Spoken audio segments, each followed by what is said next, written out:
G'day, folks. Tonight I'll do a quick trade and free agency period review. So, what I'll go through each of the trade and free agency transactions, and then at the end, I'll summarize essentially if I had to pick one winner and one loser out of everything, I'll go through who, in my opinion, that is.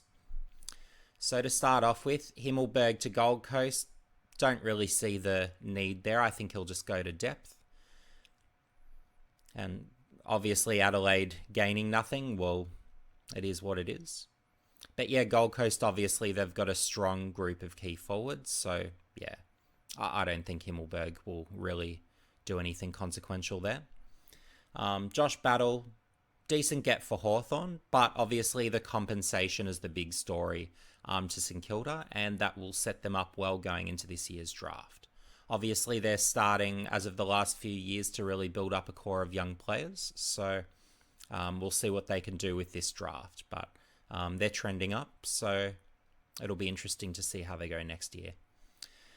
Perryman to Collingwood. This was an interesting one from the perspective that I feel that Collingwood overpaid both in dollars and in years.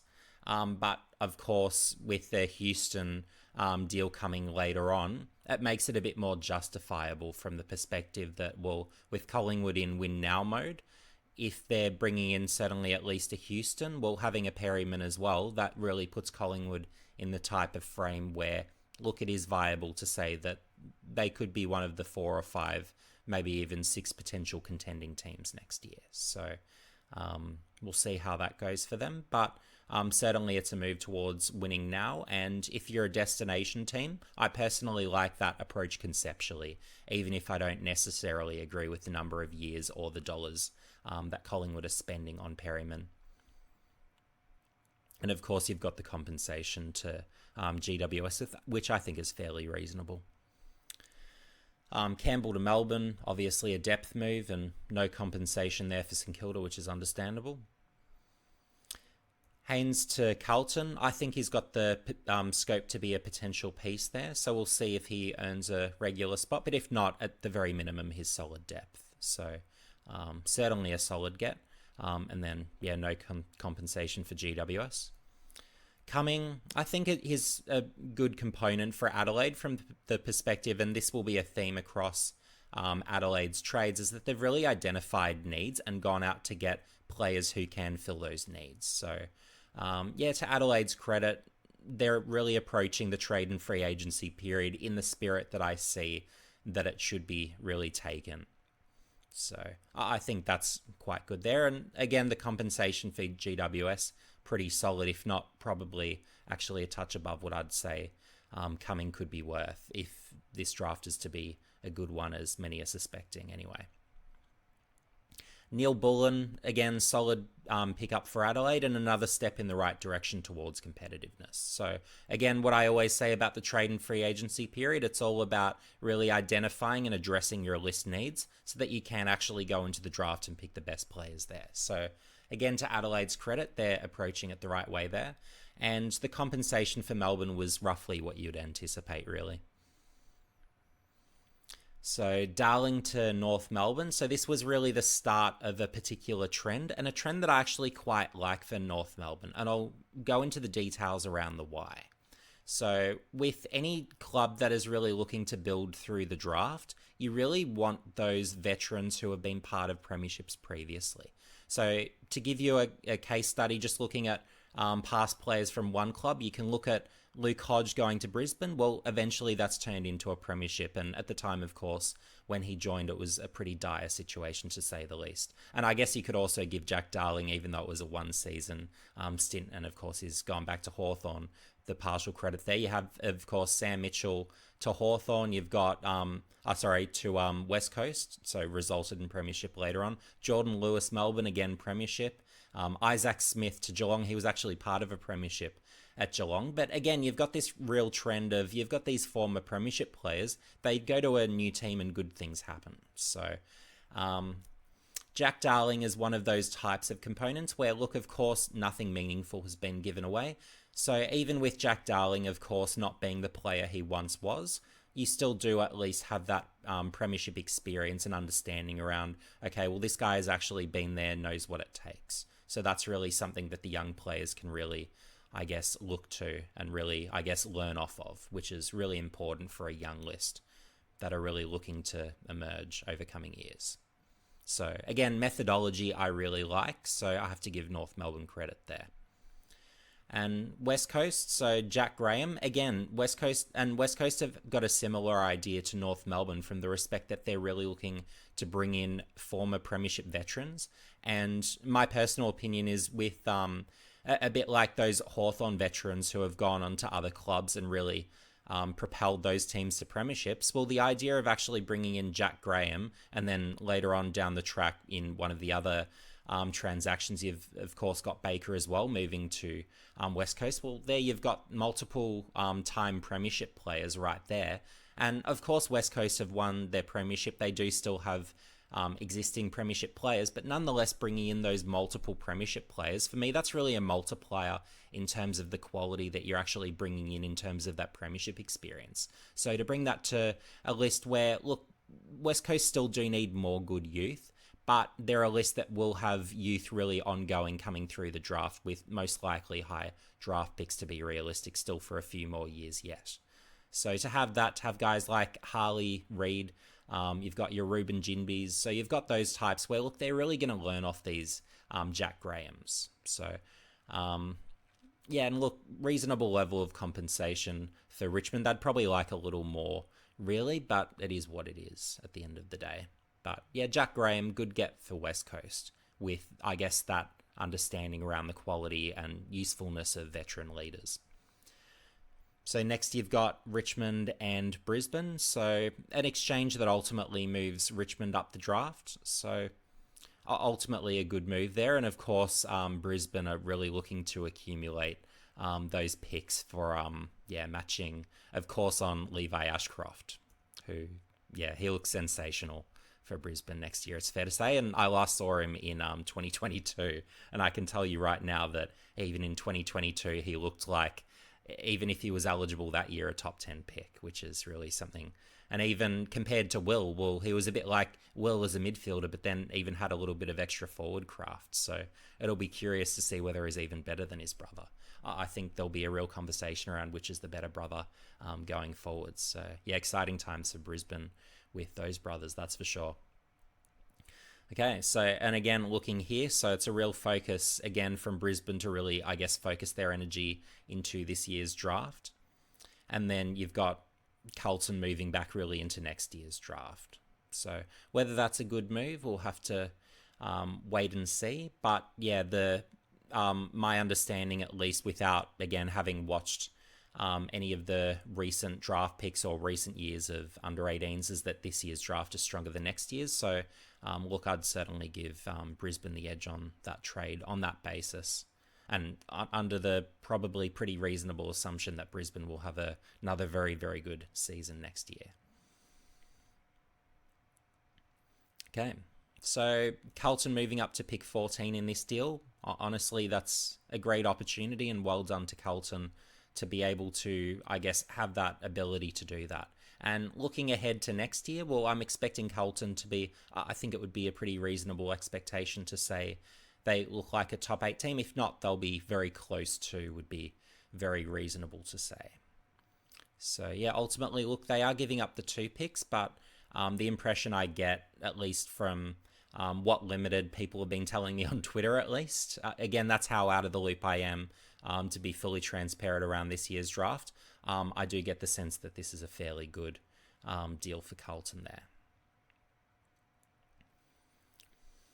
Okay, and then really, of course, a nothing trade where once you're in this type of region, it's really towards the back end of the draft. But again, looking towards this year's draft, probably ever so relatively speaking, a better deal for Melbourne, just because, again, you're getting into this year's draft as opposed to next year's, where at this stage the value, again, from my impression, seems to be. Okay. And then, of course, getting up to pick 9 in Melbourne's case here, well, again, I have to give that some slight favouritism, but of course, Essendon, they're really trying to accumulate the numbers of picks. So there are, of course, the strategic reasons behind that where, yeah, they're obviously trying to match a number of players or one very good player. Okay.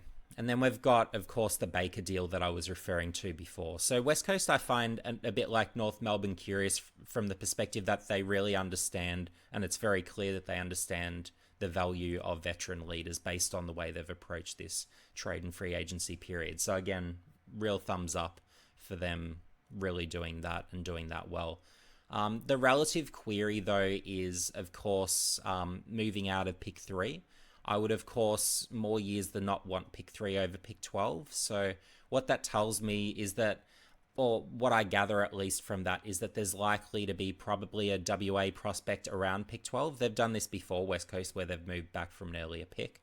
That was with the Jinby Hewitt combination, where West Coast knew that, okay, we're probably going to be one of the bottom teams, so we'll go for the numbers of local talents because ultimately the go home factor won't be so much of a factor. So that's something to watch for without, again, knowing the talent in this year's draft.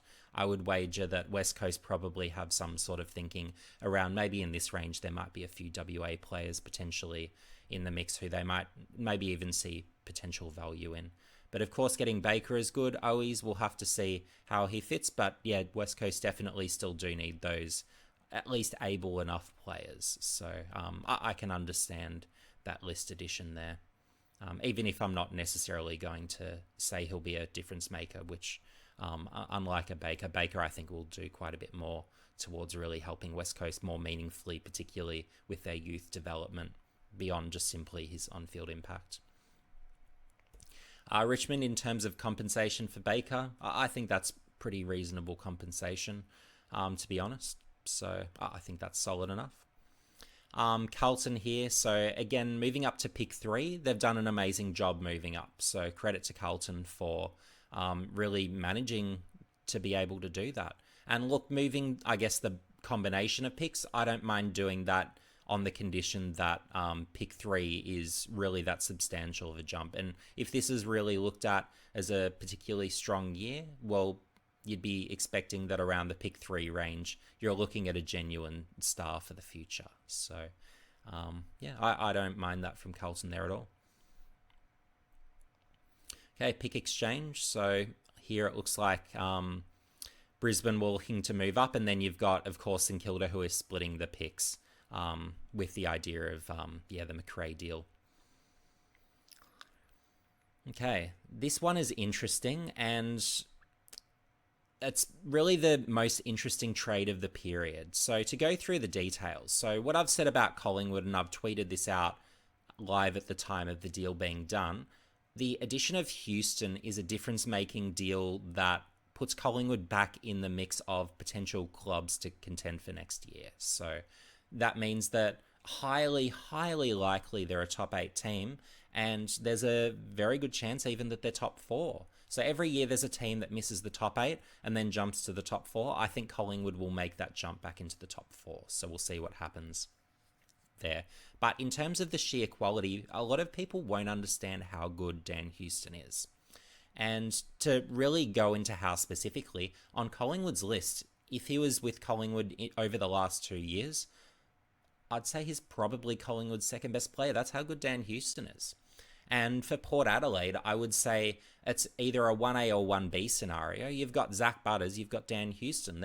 They were Port Adelaide's 2 best players over the last 2 years. You've got obviously the likes of Connor Rozee, Horn Francis is joining that conversation and really emerging as a player where, look, you could have him nearing that. He's probably not quite on that Houston Butters tier just yet, but maybe in a year or 2 he does get there. But yeah, I'd probably say on par with Rozee in that next, I guess, half tier down, whatever you want to call it. So, and with Collingwood, what the ingredient they've been missing and why I really value the addition is we've really, I guess for Collingwood, there's been that missing component of that drive across halfback, where looking back at 2023, Collingwood's real point of difference was in those games that were either close or they were behind, they could really in that last quarter really come back and use that drive and enthusiasm across halfback to really make a difference. So hopefully Houston can be one of those pieces who improves the defense and helps with that generation of drive, rebound, intercepting to really, I guess, create that energy, enthusiasm, get that back. Obviously, there's the key position deficiencies still for Collingwood that will need addressing. So it might mean bringing in a genuine fullback, perhaps from, say, the state leagues as an example, to allow a more to push up the field a bit higher. Or maybe it means a Charlie Dean. Hopefully, he develops for Collingwood's sake. So there are still those slight deficiencies. But look, there are ultimately with every team. But yeah, more than anything, I would say it's actually across halfback for Collingwood where they've really been missing that extra something. And it might also mean that a Nick Dacos plays a bit more across halfback next year. And maybe with Perryman playing a little midfield, maybe that'll give Dacos a bit more of an opportunity to be released into defence and maybe even sometimes forward if he wants to have a rest forward. So there's some ideas there. But yeah, ultimately, I think it's a good deal for Collingwood there from the perspective that, look, they're in the win now position, of course, being one of those teams where a lot of people want to join Collingwood. Well, if you're bringing in the likes of a Dan Houston, well, Collingwood should continue to be a destination club for the next few years. So, yeah, that's exciting for Collingwood, certainly.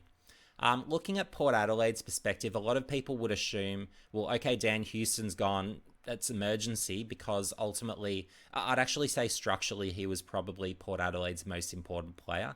And looking at how they played, not only in the finals, but even the round before that, yeah, look, just without Houston, Port Adelaide really struggle with that generation of drive. So, yeah, I do think ultimately that will hurt them substantially in the short term. But the actual compensation received, I think, is fairly reasonable. Lukosius, of course, hand up, biggest fan, but I do think that he will be a difference maker for Port Adelaide if they figure out how to use him. I'm going to say right now that if he is used as a forward for Port Adelaide and if they're just bombing it in high and long, it will not work out for Jack Lukosius. So with Gold Coast playing their, I guess, chaos football, that didn't work for him because he wasn't really able to get the ball on the lead. Well, if Port Adelaide are kicking it high and long to Lukosius, again, that doesn't really work too well either because he's not really that, I guess, high leaping, contested marking, strong hands, one-on-one type winner. That's not his game. He's a leading forward.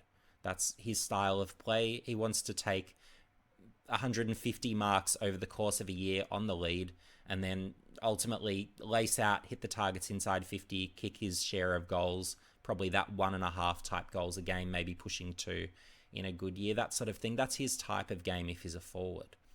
But what I actually think with Lukosius is that he should, if Port Adelaide want to really maximise his game, he can be a direct replacement to Dan Houston, where I would actually say Lukosius can play Dan Houston's role and really be looked to as that main driver across half-back, where if you're really thinking about it logically, the quality of Lukosius's touches and the amount of drive he can generate by foot is phenomenal. He's every bit the level of kick, if not probably a little bit better of a kick than a Houston. And he can intercept, that's for sure, and he can really be that go-to option across half-back. And if I look at Port Adelaide's other defenders, well, you've got enough numbers who are able enough, certainly, but you're lacking that star power. There is no other player capable of replacing Dan Houston on Port Adelaide's list. There's not. You can't replace a Dan Houston. It's like saying with a Geelong, you've got a Tom Stewart or a Hawthorn with a James Sicily. You just can't replace that level of quality. And Dan Houston is in that conversation with those types of players as that caliber. So to lose that is a huge loss, but adding Lukosius might be a way where Port Adelaide might be able to get away with it and still do all right because they've actually improved their draft position through this trade. Joe Richards, he could be a potential piece as a forward. Rory Atkins, look, I don't think he'll ultimately really get much of a chance because Port Adelaide's midfield's stacked, let's be honest. They're really up there with Sydney for one of the great midfields. So that's ultimately how I see that. So I think Port Adelaide, look, if they play Lukosius back, he could be unlocked potentially. I think really with their style of play, how they like to play, those high half-backs, really generating drive being involved, I think Lukosius as a direct Dan Houston replacement, that's how he can really live up to all the hype that I've generated over the years. So, and look, there would be clubs where as a forward, he would be absolutely sensational. I don't think that's Port Adelaide. And they've got enough key forwards anyway, so I really don't see the need, being totally honest. And that leaves us with Gold Coast. Gold Coast are the loser of the deal. Sorry to say, Gold Coast fans. And the reason being is you've lost Lukosius, who I really, really rate still. And look, with Gold Coast, he should have been played in defence as well. You can't play him as a forward with the way Gold Coast like to play. So he's been terribly utilised over recent years. And we've seen going back to even the second half of his first season through the next few years, really how good he was behind the ball. So, of course, in 2023, he did have a very good and productive year as a forward, even really despite the style of play that Gold Coast were playing not suiting him at all, which means that, look, he should really translate anywhere and still be a good forward. Again, despite maybe outside perceptions by many others. But nonetheless, I think if we really want to get the most out of Lukosius, he'll be, best utilised in defence, at least in Port Adelaide's situation. So, personal opinion there, but knowing his game very, very well, again, I'll stick by that opinion. As for Noble, good pick. He'll generate some drive certainly across halfback, and Gold Coast need that. So he'll be an able piece, but he does have his deficiencies otherwise. So that's something you have to be aware of, certainly. And the future first with Collingwood, well, unless they're missing the top 8, look, it's not going to be that ideal. And same with Port Adelaide, where, look, maybe Port Adelaide drop out of the 8 with Houston leaving. We'll have to see how that goes. Certainly in terms of playing percentage, I think in going through it, they may have been around 5th last year, which indicates that, look, there is some possible risk of Port Adelaide dropping out of the 8. So we'll have to see how they go this year. But if Lukosius is used back, and look, I think honestly what will happen for for Port Adelaide is they'll use Lukosius as a forward for the first half of the year and realise that they're really struggling without Houston in defence, and they'll just make the switch, with Lukosius probably not as a forward, living up to the expectation they expected. So that's my personal projection anyway, so we'll see if it plays out that way. Moving on, so Harry Sharp to Melbourne. So it's just an opportunity where, look, for Melbourne, they need a few more midfielders, a few more runners. So there's more of a chance at least that he gets games there. So we'll see what happens. But yeah, he's certainly got that tank and he'll run all day. So we'll see if he can squeeze into Melbourne's team. For me, probably on that fringe would be roughly where he'd be. So it's really just giving him a possible chance. But yeah, look, Melbourne might try and give him some games early and see what happens. So we'll have to wait and see. But there's certainly midfield opportunities within Melbourne for players who are good enough to earn them. And then Brisbane, of course, looking for more picks.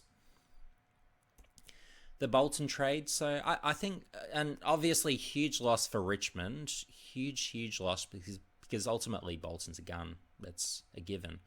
But if we look at the level of compensation received, I think it's reasonable. I think it's a fair deal for both sides.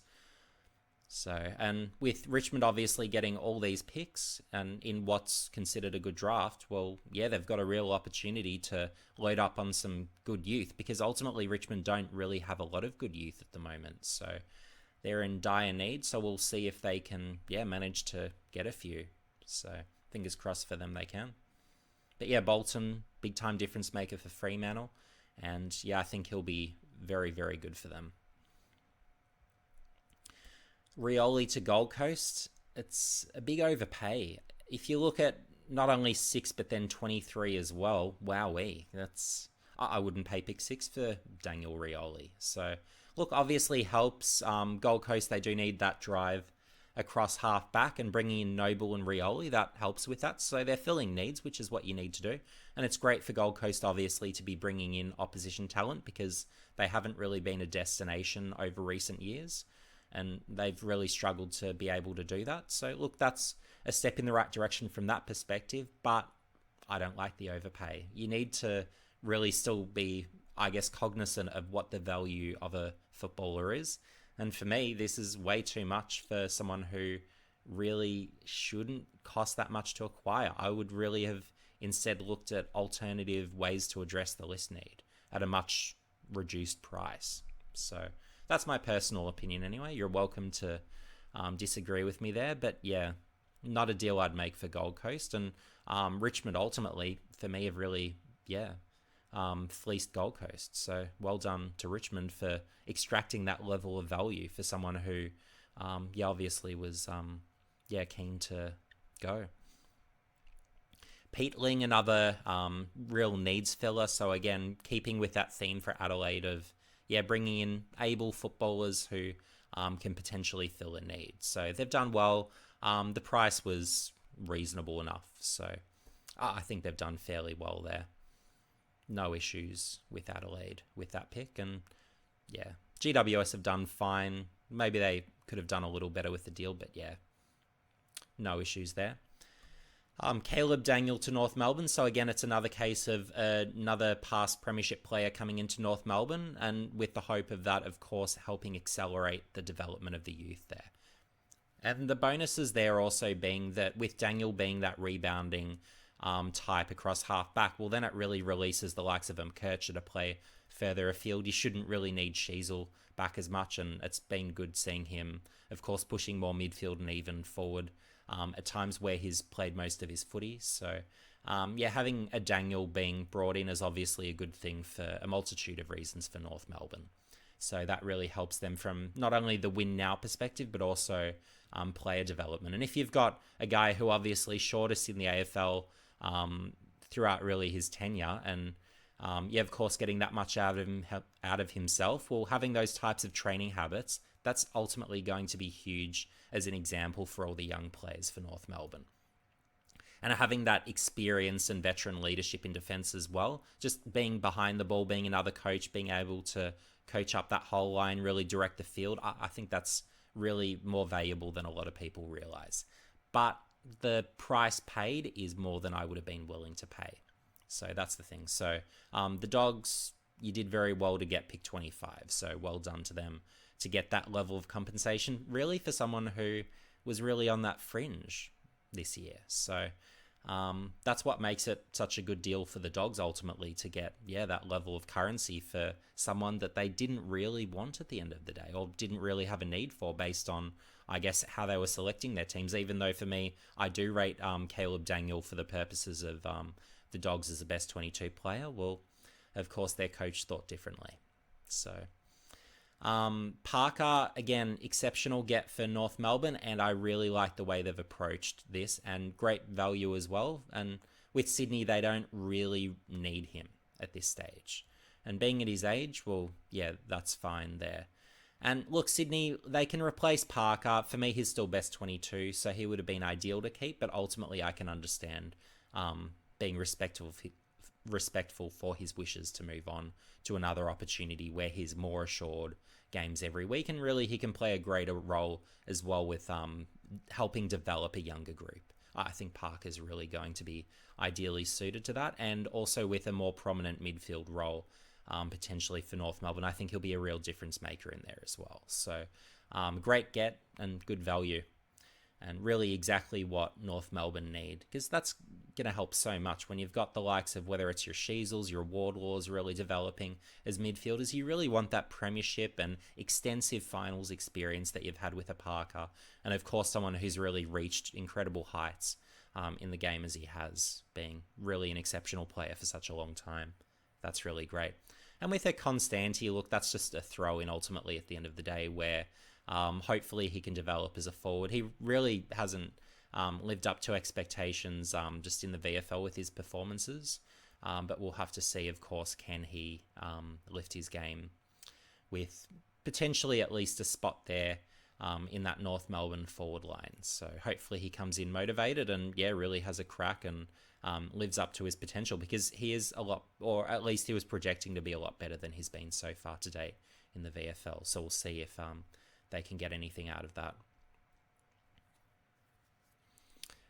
Tom Barras, obviously a good get for Hawthorn, and obviously adds to their defence, as with Battle. So they're moving in the right direction, adding talent to what is already, actually, to my surprise at least in the past year, what's become a really good team. So good on Hawthorn for, really making such a quick turnaround. It's been highly impressive and, very surprising, to be honest. And then, West Coast, they've obviously got a few picks back here, but obviously it's, a big focus on those future picks. So it'll be up to Hawthorn, of course, to continue to build on their high standards set really over that, really, I guess, latter 2/3 of, this past season. So we'll see what happens there.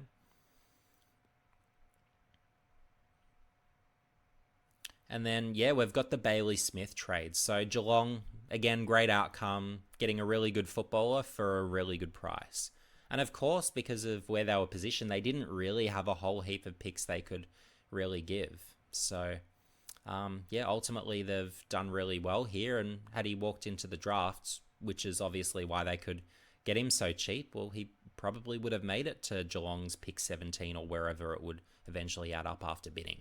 So, yeah, it's worked out where Geelong have ultimately improved their best team by, yeah, adding a Bailey Smith who's a difference maker at the end of the day.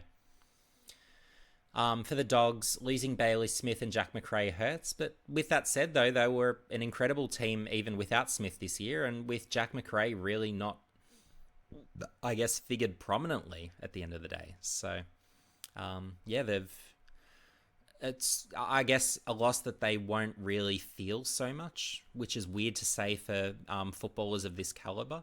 And it's really ultimately just meant opportunities for other teams at the end of the day. Getting pick 17, not a great return. But Matt Kennedy, I will say, is a capable piece. And yeah, look, if he can get those midfield opportunities for the Dogs, that'll be good because, yeah, ultimately he's been a little bit underutilized where he's a mostly midfielder. He can play forward too, don't get me wrong. He's a able forward, but he's more of a midfielder. So, yeah, fingers crossed for him he can get those greater midfield opportunities. Whether he can do that at the Dogs, we'll have to wait and see. But yeah, hopefully, given they've decided to recruit him, hopefully he actually does get that opportunity to play his preferred role. Macrae to the Saints, I love this pickup for the Saints, and I'd love him as a pickup, honestly, for a lot of teams. I think Macrae is hugely underrated. Obviously, it's a case of a bad contract. I'd be curious to know, given obviously the number of years, the amount of money, yeah, exactly how much the Dogs are paying of that. That'd be curious. If the Saints are taking it all on, well, wow. But yeah, look, Macrae ultimately is a difference maker and a midfielder who provides an element of contrast to a pretty vanilla midfield, to be honest. So, of course, with the Saints, well, you've got your Philippos emerging and you've got other types, but you've had really a lot of workaday type midfielders where you really do need that injection of class, and you get the additional ball winning with Macrae, which is a bonus. So, yeah, good get for good value based on what they had to pick up in terms of, or give up in terms of picks. So that's great. Kennedy, obviously from Carlton, so the pick received in return, look, that's probably what you'd expect ultimately there. Look, obviously Carlton would have preferred to have retained Kennedy, and look, I'd probably value Kennedy slightly higher, but yeah, not by a heap. So yeah, it's roughly what you would anticipate at the end of the day. But yeah, if I was to say winners from this deal, Geelong, huge winners, Saints, definite winners. And then obviously I do have the Dogs on the losing end with the disclaimer that they actually probably will be pretty unaffected and they'll be contending. If that makes any sense at all. But yeah, just in terms of the sheer quality of players they've lost, certainly they've lost more than they've gained, but they're unusually able to, I guess, get away with it, is my personal view there. And then you've got Jake Stringer to GWS. So Essendon not getting any meaningful compensation, but it's simply because there weren't really other teams really interested in Stringer. So yeah, good get for GWS. And as I said of Jesse Hogan at the time, I thought when he joined GWS, it was an incredible get just as Jeremy Cameron left, particularly for the currency spent. And of course with Stringer, because he's later on in his career, it won't be to nearly the same extent, but for pick 53, for someone who can kick 2 goals a game and can even push through the midfield, well, even with his, I guess, defensive ineptitude, well, GWS have all these really good defensive forwards where you can definitely get away with it if you're going to get that sort of 1.5 to 2 goals a game. And again, you can inject him into the midfield here and there just for a few centre bounces and get some impact. So yeah, for an impact player who can be a genuine match winner at times, I think GWS have really done well. And I do think it was possibly a missed opportunity by a few clubs, actually not to pursue Stringer, but I really like the fit with GWS specifically because they do have those defensively orientated forwards around him that will, enable GWS not to be deficient as a front half defensively, broadly speaking. So, Yeah, good get for GWS. And it looks like that's all our transactions. So the team that I'd like to highlight as, I'm sorry to say, the loser, but just really looking at the value of, I guess, the players coming in versus coming out, I really have to look at Gold Coast, where ultimately losing Lukosius, not getting that compensation, overpaying for a Daniel Rioli. I just feel like they've really, been fleeced again this trade period, unfortunately. It's a continuing theme, but I have to be objective and say it as it is. So there you go. In terms of the winner, and there's a lot of clubs who have done very well. Of course, Geelong did extraordinarily well in bringing in Bailey Smith at a great price in terms of picks given up. And of course, Collingwood have taken that next step towards contention. That's what they want. And a number of teams have really addressed their needs and done a lot of great things. But if I was to identify one team that I particularly like, and I'd also add North Melbourne and West Coast, I like the way they've approached things in that they're really going for those veteran premiership players from other clubs. So credit there. But I actually really like all the picks that Richmond have brought in. And it will be really curious to see whether they package a few of those to move up the draft. There might be some potential opportunities to do that.